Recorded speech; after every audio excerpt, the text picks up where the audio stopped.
بسم اللہ الرحمن الرحیم۔ گزشتہ ہم سن رہے تھے کعبۃ اللہ کے قریب ابرہہ کا لشکر اگر رکتا ہے، جناب عبد المطلب سے بات ہوتی ہے۔ جناب عبد المطلب کہتے ہیں کہ میں تو اپنے اونٹوں کی فکر میں آیا ہوں۔ ابرہہ بہت تعجب کرتا ہے کہ آپ اپنے اونٹوں کی فکر کرتے ہو اور کعبے کی نہیں کرتے ہو۔ بہرحال ہم نے وہ واقعہ سنا۔ اس کے بعد جناب عبد المطلب کعبۃ اللہ کے پاس جا کر دعاؤں میں لگ جاتے ہیں اور کہتے ہیں، پروردگار عالم، ہر بندہ اپنے گھر کی حفاظت کرتا ہے، آپ بھی اپنے گھر کی حفاظت فرمائیے۔ کعبۃ اللہ میں اس وقت بھی بہت سارے بت رکھے ہوئے تھے۔ ابراہیم و اسماعیل علیہ السلام کی تصویر بنا کر رکھی ہوئی تھی، لیکن اللہ کا گھر تھا۔ اللہ رب العالمین نے کعبے کا خیال فرمایا اور جناب عبد المطلب اور تمام کے تمام لوگ مکہ کے پہاڑوں میں چھپ گئے۔ ادھر ابرہہ اپنے لشکر کو لے کر نکلا اور ابرہہ نے اپنے لشکر کے ساتھ 60,000 لوگوں کو لے کر وہ کعبۃ اللہ کی طرف روانہ ہوا۔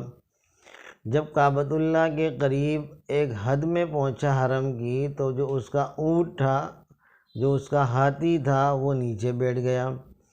اب ہاتھی آگے نہیں چلتا۔ اس کے ماہات کو کہا کہ تو چلا ہاتھی کو، وہ پوری کوشش کرتا، اس کو مارتا، لیکن ہاتھی ایک قدم بھی آگے بڑھنے تیار نہیں۔ حقیقت میں ہاتھی بھی اپنی زبان سے کہہ رہا تھا کہ انسانوں سمجھو، تم کون سے گھر کو گرانے جا رہے ہو۔ ابرہہ کو تو ایسا جنون سوار تھا اور ایسا تکبر اس کے سر پر سوار تھا کہ میں اتنی بڑی طاقت لے کر آیا ہوں، اب میرا کوئی مقابلہ نہیں کر سکتا، اور 60,000 کے لشکر کو لے کر کعبۃ اللہ کے اوپر حملہ کر کے میں اس کو توڑ پھوڑ دوں گا۔ لیکن اس کو معلوم نہیں تھا کہ یہ گھر کس کا ہے۔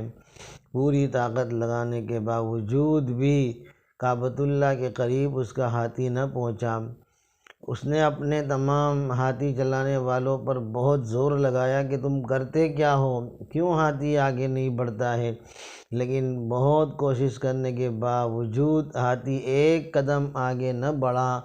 اتنی دیر میں آسمانوں پر آوازیں آنے لگی پرندوں کی، اور دیکھتے ہی دیکھتے چھوٹے چھوٹے پرندے آسمانوں پر منڈلانے لگے اور کعبۃ اللہ کے ارد گرد چکر لگانے لگے، اور چاروں طرف سے ہاتھیوں کو گھیرنا شروع کر دیا۔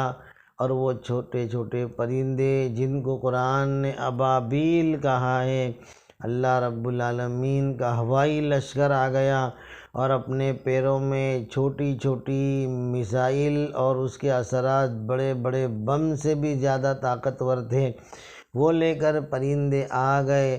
اور قرآن یاد دلاتا ہے، أَلَمْ تَرَ كَيْفَ فَعَلَ رَبُّكَ بِأَصْحَابِ الْفِيلِ، آپ کو معلوم ہے کہ کیا کیا آپ کے رب نے ہاتھی والوں سے۔ أَلَمْ يَجْعَلْ كَيْدَهُمْ فِي تَضْلِيلٍ، ان کے پلاننگ کو آپ کے رب نے ملیا میٹ کر دیا۔ وَأَرْسَلَ عَلَيْهِمْ طَيْرًا أَبَابِيلَ، اور اپنی ہوائی طاقت اللہ نے یعنی ابابیل کو ان کے اوپر بھیجا۔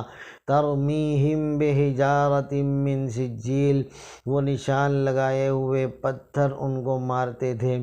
ایک دو پتھر ان کے اوپر گرتے تھے، ہاتھی کے اوپر۔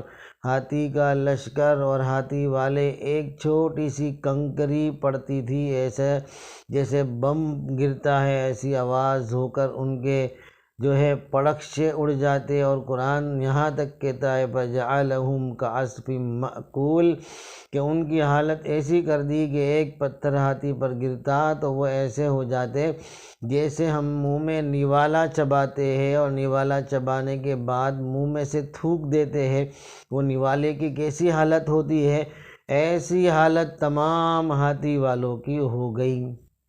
تو اللہ رب العالمین نے اپنے کعبۃ اللہ کی حفاظت خود فرمائی۔ آئندہ ہم ابرہہ کا انجام بھی سنیں گے کہ اس کا انجام کیا ہوا۔ اللہ ہمیں کعبے کی عظمت عطا فرمائے، اور کعبۃ اللہ کی عظمت اور عزت کے متعلق بھی بہت سارے واقعات آئندہ ہم سنیں گے۔ اللہ ہم سب کو عمل کی توفیق عطا فرمائے۔